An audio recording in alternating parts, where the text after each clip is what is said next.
Hi ಸ್ನೇಹಿತರೆ, eighty Kannada YouTube ಚಾನಲ್ಗೆ ಸ್ವಾಗತ. ನಾನು ನಿಮ್ಮ ಶರಣ್.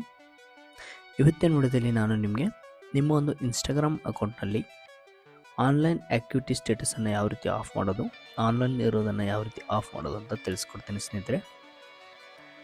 ನೀವಿನ್ನೂ ನಮ್ಮ ಎಟಿ ಕನ್ನಡ ಯೂಟ್ಯೂಬ್ ಚಾನಲ್ಗೆ ಸಬ್ಸ್ಕ್ರೈಬ್ ಆಗಿಲ್ಲ ಅಂದರೆ ಸಬ್ಸ್ಕ್ರೈಬ್ ಮಾಡ್ಕೊಳ್ಳಿ ಸ್ನೇಹಿತರೆ. ಹಾಗೆ ಬೆಲ್ ಐಕನನ್ನು ಕೂಡ ಕ್ಲಿಕ್ ಮಾಡ್ಕೊಳ್ಳಿ. ನಾವು ಯಾವುದೇ ಒಂದು ಹೊಸ ವಿಡಿಯೋ ಅಪ್ಲೋಡ್ ಮಾಡಿದರೂ ಕೂಡ ಅದರ ನೋಟಿಫಿಕೇಷನ್ ನಿಮಗೆ ತಲುಪುತ್ತೆ ಸ್ನೇಹಿತರೆ. ಬನ್ನಿ ಸ್ನೇಹಿತರೆ, ವಿಡಿಯೋನ ಸ್ಟಾರ್ಟ್ ಮಾಡೋಣ. ನೋಡಿ ಸ್ನೇಹಿತರೆ, ನೀವು ಇನ್ಸ್ಟಾಗ್ರಾಮನ್ನು ಓಪನ್ ಮಾಡಿಕೊಂಡಾಗ ನಿಮಗೆ ಕೆಳಗಡೆ ಇಲ್ಲಿ ಕಾರ್ನರ್ನಲ್ಲಿ ನಿಮ್ಮ ಅಕೌಂಟ್ನ ಲೋಗೋ ಕಾಣಿಸ್ತಾ ಇರುತ್ತೆ. ಅದರ ಮೇಲೆ ಕ್ಲಿಕ್ ಮಾಡ್ಕೊಳ್ಳಿ. ನೀವು ನೋಡ್ಬೋದು ಕಾರ್ನರಲ್ಲಿ ನಿಮ್ಮ ಅಕೌಂಟ್ನ ಲೋಗೋ ಕಾಣಿಸ್ತಾ ಇದೆಯಲ್ಲ, ಇದರ ಮೇಲೆ ಕ್ಲಿಕ್ ಮಾಡ್ಕೊಳ್ಳಿ. ಒಂದು ನಿಮಿಷ ಸ್ನೇಹಿತರೆ. ಕ್ಲಿಕ್ ಮಾಡಿಕೊಂಡಾಗ ನಿಮಗೆ ಈ ರೀತಿ ನಿಮ್ಮ ಪ್ರೊಫೈಲ್ ಓಪನ್ ಆಗುತ್ತೆ. ನಿಮ್ಮ ಪ್ರೊಫೈಲ್ ಓಪನ್ ಆದಾಗ ಇಲ್ಲಿ ಮೇಲ್ಗಡೆ ರೈಟ್ ಸೈಡ್ನಲ್ಲಿ 3 ಲೈನ್ಸ್ ಕಾಣಿಸ್ತಾ ಇದೆಯಲ್ಲ, ಇದ್ರ ಮೇಲೆ ಕ್ಲಿಕ್ ಮಾಡ್ಕೊಳ್ಳಿ.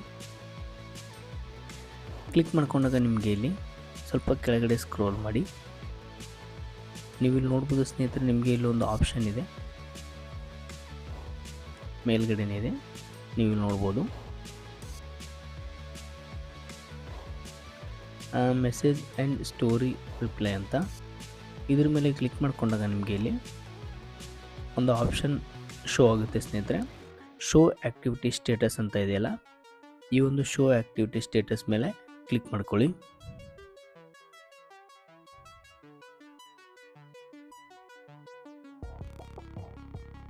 ನೋಡಿ ಸ್ನೇಹಿತರೆ, ನೀವು ಇಲ್ಲಿ ಶೋ ಆ್ಯಕ್ಟಿವಿಟಿ ಸ್ಟೇಟಸ್ ಮೇಲೆ ಕ್ಲಿಕ್ ಮಾಡಿಕೊಂಡಾಗ ನಿಮಗೆ ಇಲ್ಲಿ ಇದು ಆಲ್ವೇಸ್ ಯಾವಾಗಲೂ ಅಂದರೆ ಡಿಫಾಲ್ಟ್ ಆಗಿ ಆನ್ ಆಗಿರುತ್ತೆ.